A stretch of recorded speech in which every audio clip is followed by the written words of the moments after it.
Hello everybody, welcome to SOFA Community Conversations. I am Steph, your host. And today, for this episode, we'll have a little conversation with one of our students from interior design. Hi, Suzy. Hi, Steph. Thank you very much for sharing your time with us. Can you tell us a little bit more about yourself and the program you took or taking here at SOFA? Okay, my name is Suzy Mejia Bernabe, and I'm 41 years old, and I used to work for corporate. Okay. And then I saw myself working for the family business. And then eventually, kasi I'm the type of person na medyo mas makuting-ting sa mga things. So I like fashion, I like travel, and then I like designing the house. Beautiful. Yeah, I would make like floral arrangements to make sure that the house is always fun and bright. And then sa mga parties namin, I would always organize events. And then I realized that this was something that I was very much keen on, and I was really interested in it. So I ended up doing these things for the family business. So what we have kasi, we have apartels, we have resorts, and then we have B&Bs, also cafes. And then minsan kasi when the project is a little bit smaller, minsan dini-DIY namin. So I would DIY things.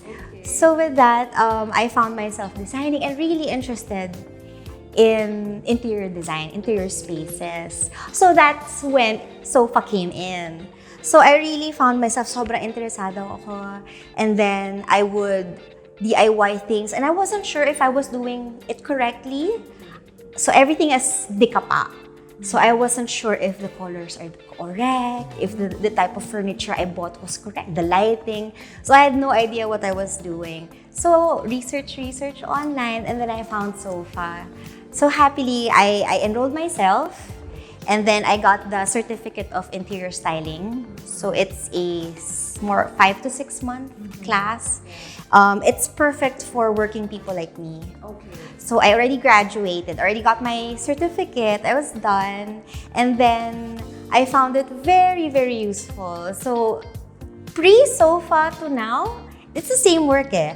I found that it was easier, and I found the confidence in myself that what I was doing was tama naman. It was correct. It was reading the right path. So everything was, it went into the right place after I enrolled in SOFA. That's such an inspiring story. I love that. And how would you describe your journey throughout the program? From the start, I was really excited. So it's more of excitement and a bit of kaba because I didn't have the background. I graduated Pol-Eco, so political economy. It was completely different from the arts and creatives. However, syempre, I had to have the self-confidence. Hindi, kaya ko yan. So I came in, and then all the teachers were very much helpful. And I found that the classes were very inspiring and very useful. Kasi apart from work, I also do it kasi it's a part of me also like when I design my little floral arrangements. Yeah. There's a floral arrangement class which I absolutely loved, and I use it every weekend when I do my thing at home. So, yun, the process was very enlightening, I would guess. It's because it's something na I really used. It was something new, like everything that I thought I knew, akala ko okay na, apparently it's not. There are so much more to learn, and I felt I learned a lot, but I still could learn a bit more. I feel na it's not yet done for me.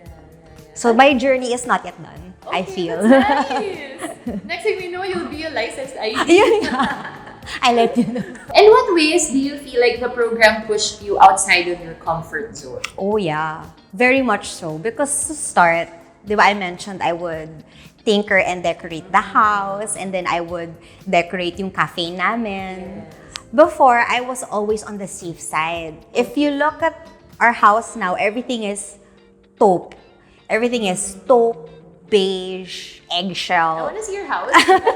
Sige, I'll invite you. See your house. Sige. Everything was like ganon lang because I was afraid to use color. Yeah. But if you see the way I dress actually on a normal day, everything is super bright. Okay. But I couldn't apply it to the spaces I live in because I was scared to adapt yung colors. Yung something sobrang bright. bold, yeah. Oo, because I feel na, hindi, pag interior, it has to be classic. Pag interior, it has to be all, neat and either black or brown or marble, a certain color of granite. Di mo iisipin na mag-violet violet marble ka dyan. However, after sofa, color theory and the different, yung mga interior types of design, and then upon, syempre, reading and looking at different things, inspirations, I realized na you can always be outside the box. So right now, if you saw like my mga projects, it's more of I put colors na talaga. I would put like a bright pink in there. I would put like I would put accents. I would put like gold stuff there. So it's completely different from how I used to think and see what interior should be. So completely like out of the box. Kasi before takot ako na maglagay ng kulay. Ay hindi, baka hindi bagay or baka malaos din siya agad. More of that type of thinking. So in all of the spaces that you work on, now there's parang personality. Yes, like yes. a vibrant pop of something. Yes. That's very cool. Kunyari before, I would put like a pop of color. Siguro teal blue or a little bit of forest green. Yung medyo safe pa rin. Pero right now, before I wouldn't dare touch orange. Ngayon may orange na ako doon. So completely Give you different. the confidence. It did. And the understanding of how to play with colors. Like before, you can do it fashion kasi. Damit lang naman yun, you can change it the next day. But with interiors kasi it's forever. Yes. Right? And it's a space na you get to see every day. And then your friends get to see it, your family, relatives, when they go to your space. Especially on my end, if they're cafes or where we have clients come over. So mas constricted yung creativity. But now, with all the rules and all the knowledge I got, yes. So, nalagay ko na siya doon. You know the rules. Yeah. That's so nice. So, with all these projects that you're working on, so different homes, different spaces, cafes, do you feel like you've developed your own design voice or brand identity? Yes. Right now, from what I've learned, yes. It's medyo transitional yung feels ko. I like medyo the classical pieces. I like travel. I like it when the house is very personal, the space is very personal. I like mga old trinkets. I was able to learn like how, when you travel, diba, you get to buy a lot of different trinkets. So it's a matter of styling the space and making sure it adheres to the entire, feel and aura of the space.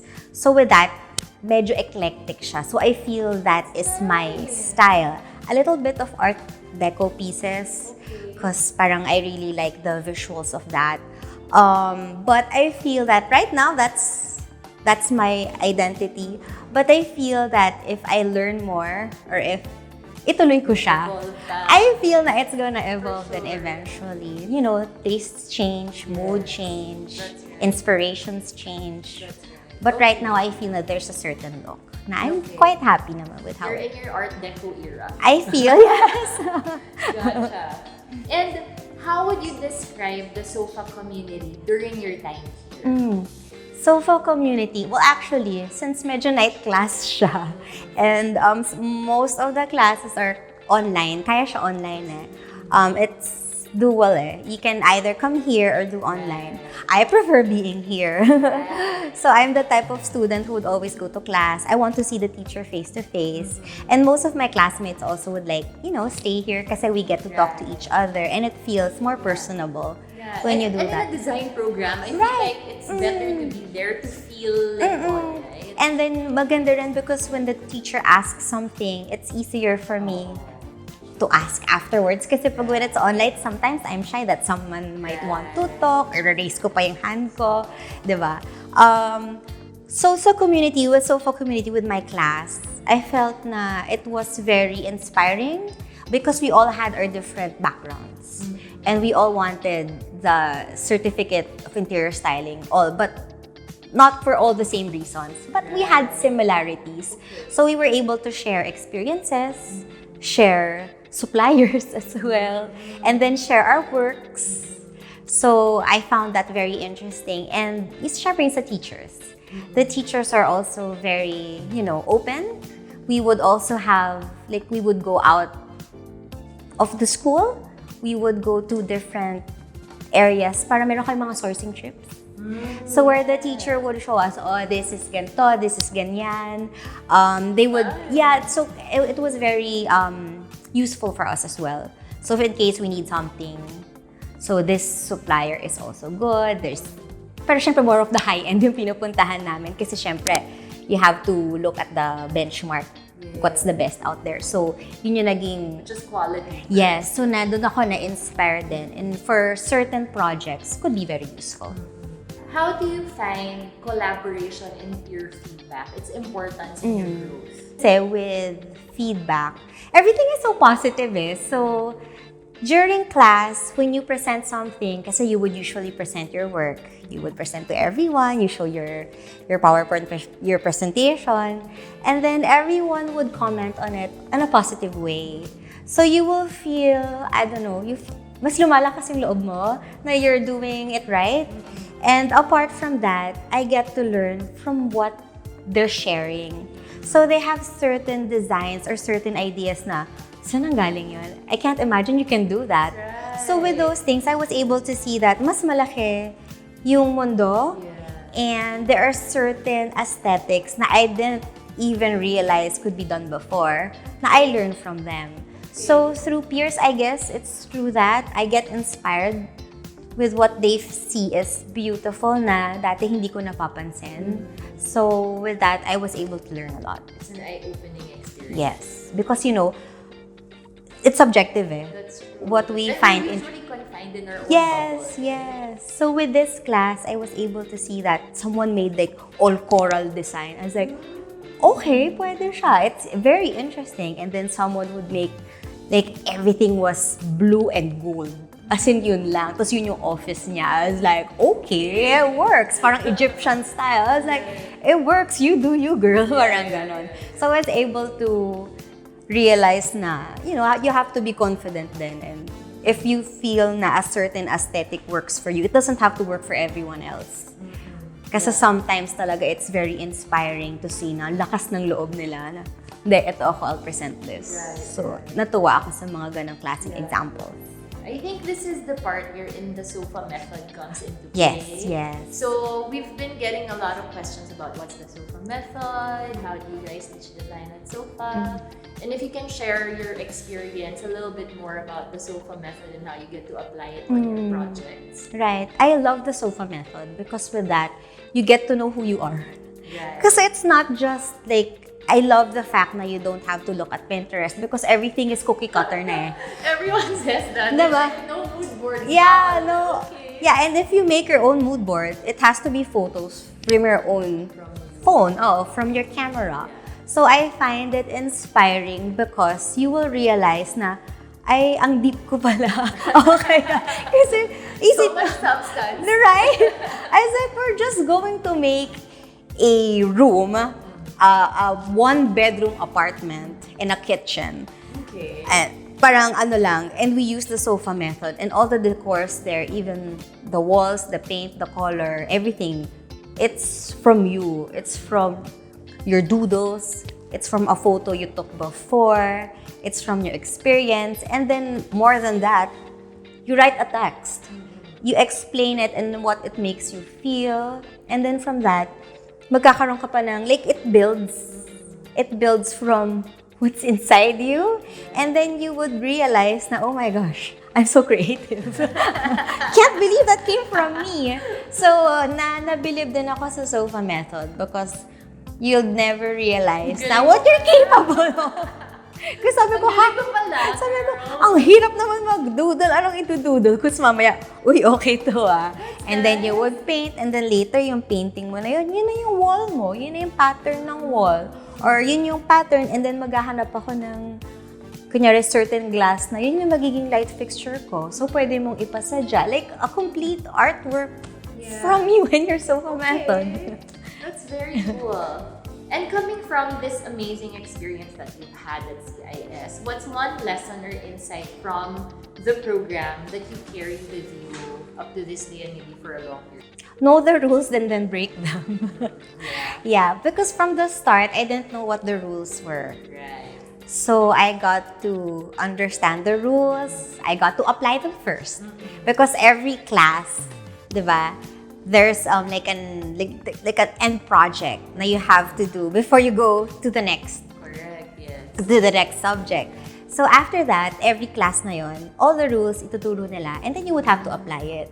And then after all those 6 subjects, 5 subjects, the last one, the capstone, you get to apply everything. And then you can break the rules na from what you learned there. So with that small amount of time and snippets of what I'm sure interior design is a completely big universe, and I just got to see a small chunk of it. But during those 5 to 6-ish months, I was able to, follow the rules and then break them and then see yung creative style that's intrinsically me. Kasama yung sofa method. So there, yeah, I was able to apply those things, and I feel that I will be able to use them more until the end. Until my works, my projects, and even if I continue studying pa, I'll be able to apply all of those. Now you can play. Yes. Not like before, natakot. I didn't know what I was doing. Right. So the confidence was really there afterwards. Right. And what would you say to someone thinking about taking the certificate in interior styling? I say take the leap of faith. Kasi there's a reason why you're thinking about it eh. It's something that you want to do. And you have to listen to your gut feel. Sometimes kasi, ay hindi, busy ako. Ay hindi, I have kids. Ay hindi, I don't have time because I have to work, or I have so much travels or whatnot. There's so many excuses. But it's something that you can squeeze into your time because the schedule is made for busy people. So I say go for it, and then you'll never know what you're gonna learn and what you're gonna get out of it. It's different for different people eh.